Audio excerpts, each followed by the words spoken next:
Hey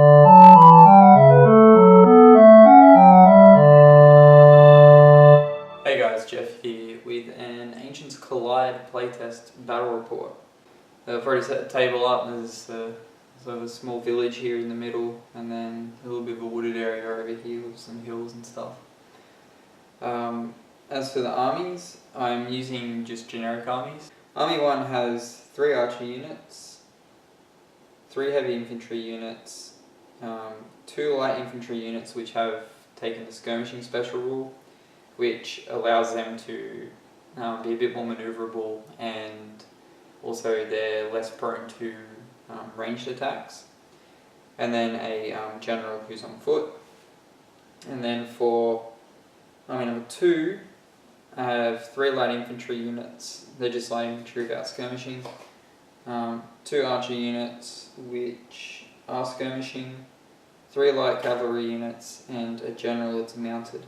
So I just finished deployment. Army 1 won the role to choose who deploys first and where, and they chose to have Army 2 deploy on this side of the board. So this is how it ended up. So for Army 2 we've got light cavalry out here on the far right, if not far left from where the camera is situated. And then we have number 2 light cavalry on the flanks here, 2 archers, and then 3 light infantry and the general. And then Army 1 is set up with a light infantry with 2 heavy infantry on this side. They're sort of planning to choke up this corridor here. And then we have the 2 light infantry, heavy infantry, and the general in the centre here, with the archers 2 situated in between and 1 on the outside.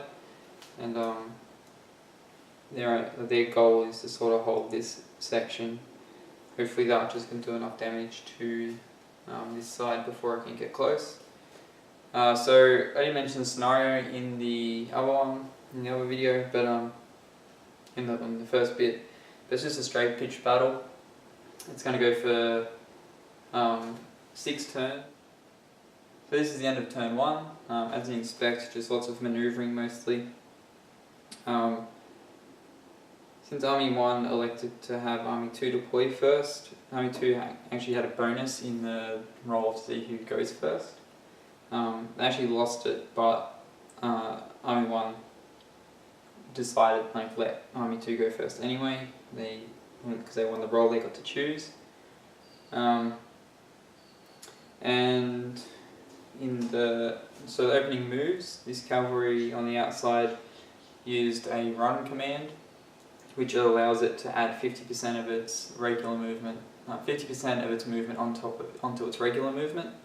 So its regular movement is 15 centimeters, so it allowed it to add another 7.5, so it could move 22.5 centimeters. So it did. That type of move can't be used to get into combat, but it's good for just covering large distances. Both the light cavalry on the edges pushed out. They tried to sort of obscure line of sight a little bit and get behind some trees and use the terrain and get in a position, a good position for flanking. The rest of the main body of the army moved forward. Archers weren't in range, and archers can still shoot if they've moved, but they do reduce damage if they choose to. But they were out of range anyway. So then Army 1 moved forward. Sort of stuck a little bit with its initial deployment plan. So sending the light infantry towards this sort of gap. But with the cavalry coming around here, they used a reform order on this unit but didn't choose to move it afterwards. And this other heavy infantry unit has got itself in a position where it can sort of go either way. All the archers moved up their full movement, and the heavy infantry, light infantry and general all moved up their full movement. This archer group was just in range of these cavalry and had a shot, but because it moved, it was only able to do D3 damage, and with the cavalry's defensive roll, it was able to negate the damage that was done, or the hits that were inflicted. So yeah, I'm going to go on to turn 2 now. So this is how the board looks at the end of turn 2. In the priority phase, Army 1 run the roll and elected to go first. They pushed up light infantry into this gap here, sort of just protecting that flank.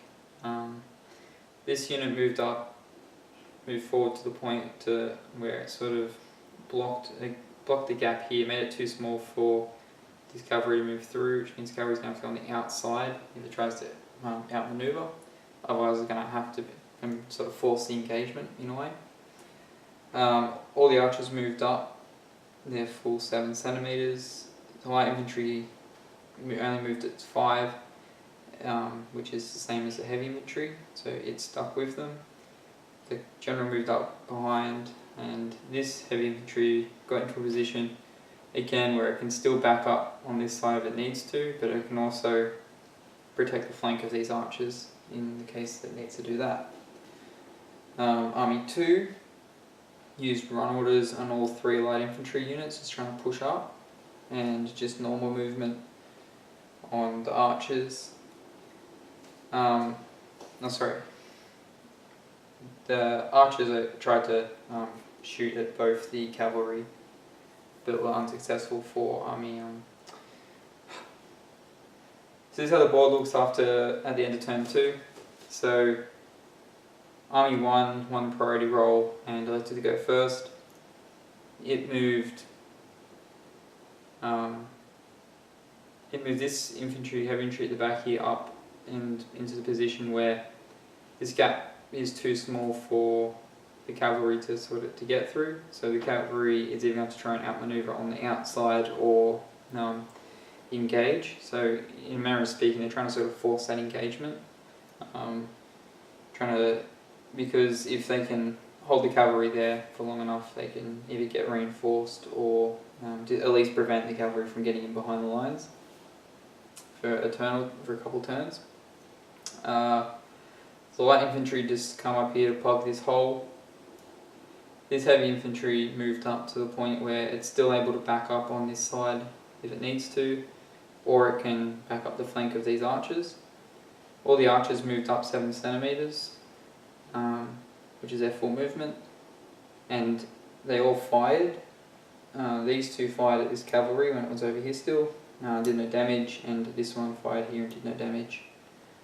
And the heavy infantry moved its full 5 centimeters, and the light infantry held back and to keep the line, and the general moved up behind. For Army 2, the cavalry on the outside performed another run movement to get it up to the point where it can start to try and make its way around into the back of the lines of the other army. The light infantry also performed a run movement, allowing them to move like 10.5 centimeters, but then they moved 10. And they just held a line there.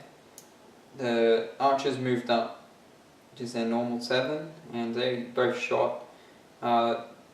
These guys shot at those archers and did nothing, and these guys shot at these archers and did one, caused 1 casualty.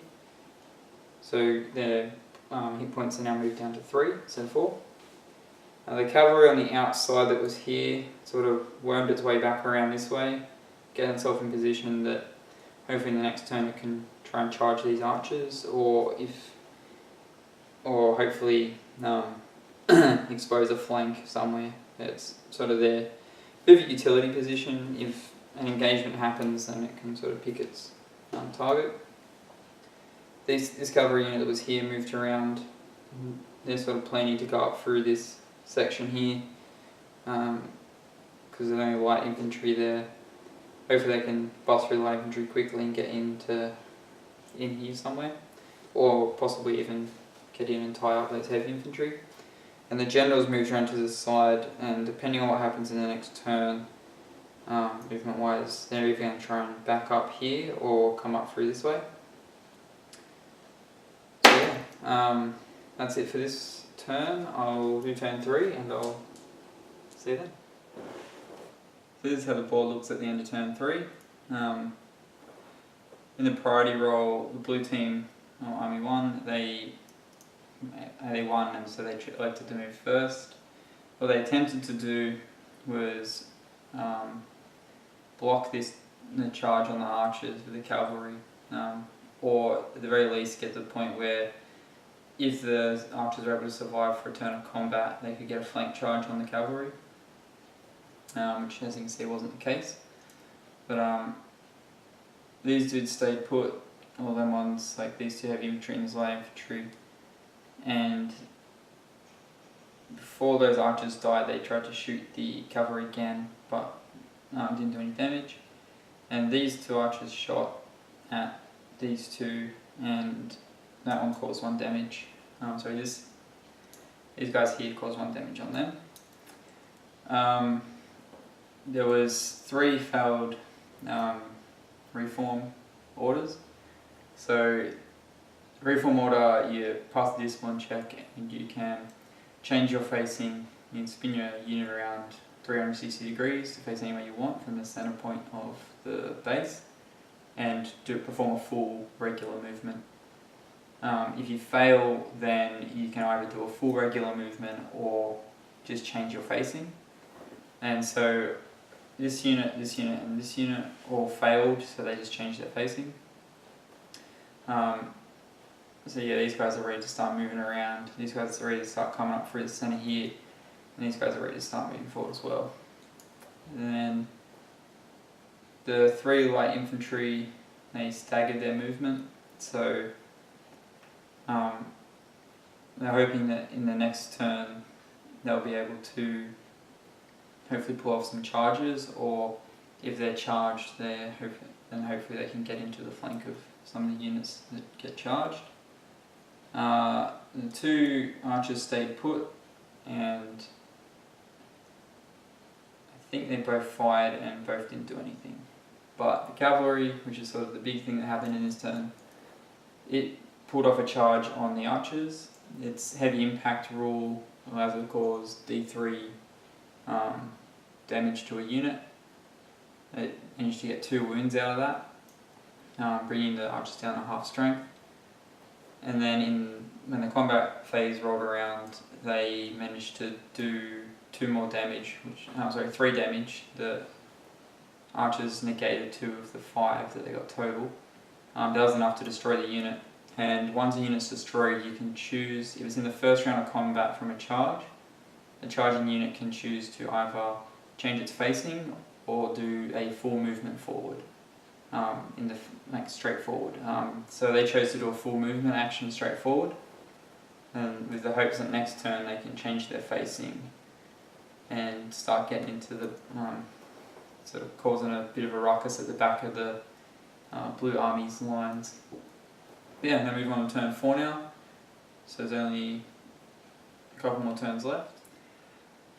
So this is how the game looks at the end of turn 4. And the priority roll, the Green Army won and elected to go first. So they were just in range to actually pull a charge off with these cavalry. But this wall, the corner of this wall here, and the corner of this house, and it sort of prevented the unit from getting through smoothly. So what they've had to do is just move up to here, where now they can actually get a straight line charge. And so they've positioned themselves to do that for the next turn. These guys moved up and made sure to stay out of charge distance of these guys, and this unit decided to move up and threaten a recharge on those infantry.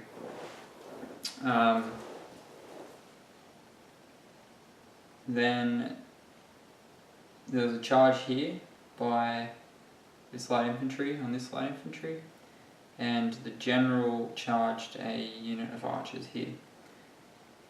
The 2 archers both shot at the heavy infantry and did no damage, and then in the combat there was no damage done here in between the light infantry. However, the general completely just decimated the archers and then was going to move straight through, but decided to, because this unit was here, decided to threaten the flank to make this unit change its, sort of force this unit to change its facing or reposition. The hope was that if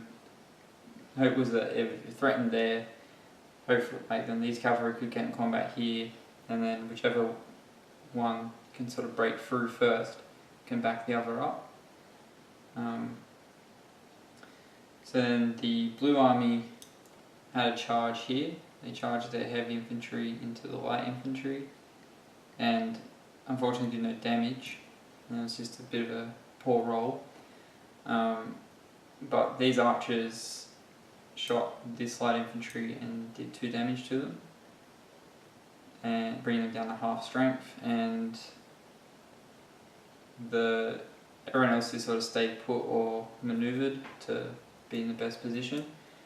These guys were going to move forward to be in charge range of the light cavalry, but with the threat on the back, it was kind of like either way they're going to get a recharge, and unless they could get lucky and win the priority, they're probably not going to be able to get a charge off anyway. But in sort of hindsight, maybe they should have moved forward a little bit so that if they did win the priority, they could have got that charge off and then would have only suffered 1 charge. But now they're going to get 2. That was a sort of a bit of an oversight on my part. So this is the end of turn 5. Not quite as decisive as I expected it to be, but I think the Green Army may have put itself in a position where it can't be beaten unless the Blue Army gets some really lucky rolls. So what happened was that in the priority, the Blue Army won priority and elected to go first. They repositioned some dudes, got pretty much, that's all they did was reposition. Their archers shot, but again didn't do any damage. What did they do? No, that was last time they did 2 damage there. And yeah, I'm not sure. I can't remember if this combat here happened this turn or last turn, but either way, the heavy infantry beat the light infantry in that. Then on the green side, they got a double charge up here. They did some good damage on impact. They managed to get 2 hit points down. However, in the actual combat, they did very poorly, and the Blue Army got actually really lucky there, because they've been able to tie up these cavalry for a bit longer. In this unit charged as well. It did only 1 damage on the impact, but it got 2 damage during combat. These guys managed to pass a discipline check and stuck around, which is not sure if that's entirely lucky for the Blue Army. Having a retreat might have been good for them, because if they couldn't catch them, then well, unless they get a retreat at the end of this turn and don't die, then they're not an annihilated unit, they're only a retreating unit. In the combat over here, the Green Army got really, really lucky and just sort of obliterated the other side. And these guys, they just moved forward, pretty much blocking. They couldn't make the charge on their archers, so they positioned themselves in a way that even if these guys were able to reform and charge, they couldn't, although they won't be able to, they only be able to reform, there's only 1 turn left.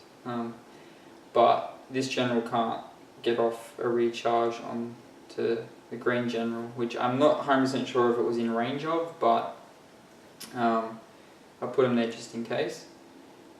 And this combat was pretty uneventful. And yeah, that was it for turn 5. So there's 1 more turn, and currently the green side has 6 points and the blue side has 2. So this is the end of the game. This is how the board looks. actually became much closer than I was expecting. So priority roll Blue Army won. Blue Army got really lucky with some rolls, and actually for a moment was ahead by 1 point. So up here they managed to completely destroy one unit light cavalry, and they just missed destroying this unit light cavalry. If they had got that, then it would currently be a tie. And then over here against the general, they managed to get the general down to only 1 HP in the combat. And the general fled and was fleeing, but because the Green Army hadn't had their turn yet, they were able to regroup at the start of their turn, and they managed to regroup, and so they were no longer fleeing at the end of the game. And these guys managed to pass a discipline check to stick around. If they hadn't done that, then there would have been another point for the blue side, but they managed to stick around. Then on the green side's Green Army's turn, they managed to destroy the light infantry over here. They didn't do any damage up the top.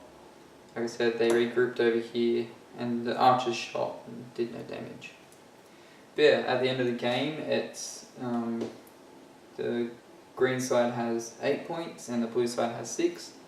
So the green side was victorious. Yeah, I've got some good stuff that came out of this, which I'll sort of change the tripod around and talk about that briefly. So yeah, that was the end of the game, and I guess some things for me to take out of it were the ineffectiveness of the archers. So I've actually nerfed them because a couple of playtests ago they were just insane, they were way too powerful, and I think I might have went a little bit too far in taking away a bit of their power. They were fairly ineffective, only caused a few wounds over the whole game. So I might rethink that a little bit and see what I can change to make that sort of better. And not only that, is the light cavalry and the heavy infantry. I might look at them again, do maybe some more controlled playtesting, just like rolling dice essentially, just doing some number crunching, because the heavy infantry were fairly hard to damage, which makes sense, and I like that, but they were almost to the point where you couldn't damage them. And again, I think that might also be partly to do with the depowering of the archers. But yeah, I'm going to look at them again, do some number crunching, and light cavalry didn't seem to do a great deal of damage to heavy infantry, which makes sense, but they seem pretty effective against the units that they're sort of there to take out. So I've got to make sure to keep that in mind when I'm rebalancing the archers.